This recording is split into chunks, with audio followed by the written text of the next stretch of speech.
région La Famenne, sur la commune de Durbouy.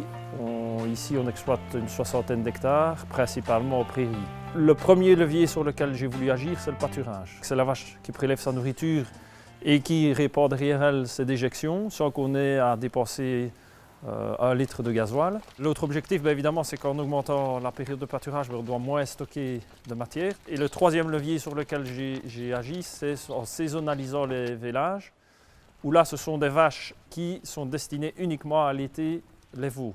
Et ils vont très rapidement apprendre à brouter de l'herbe, ce qui est très important pour démarrer l'autonomie de ces veaux-là. Ça veut dire qu'ici, en période printemps et été, il y a pratiquement 0 animaux en bâtiment. Ça veut dire qu'on fait des économies aussi sur la litière. Ça permet aussi de moins investir en matériel et en bâtiment. De ce fait-là, on est moins dépendant des banques aussi, de tout ce qui est crédit.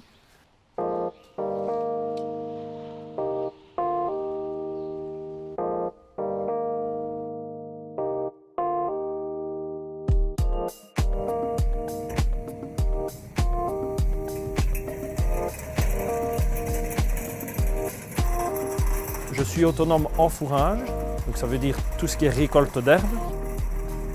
Le principal intérêt de cette parcelle-ci, c'est de faire du stock hivernal qu'on veut avoir le plus riche possible en protéines. On cherche d'abord l'autonomie en quantité de fourrage, puis on cherche l'autonomie sur la qualité de fourrage, puisqu'ici on veut essayer de trouver le fourrage le plus riche possible.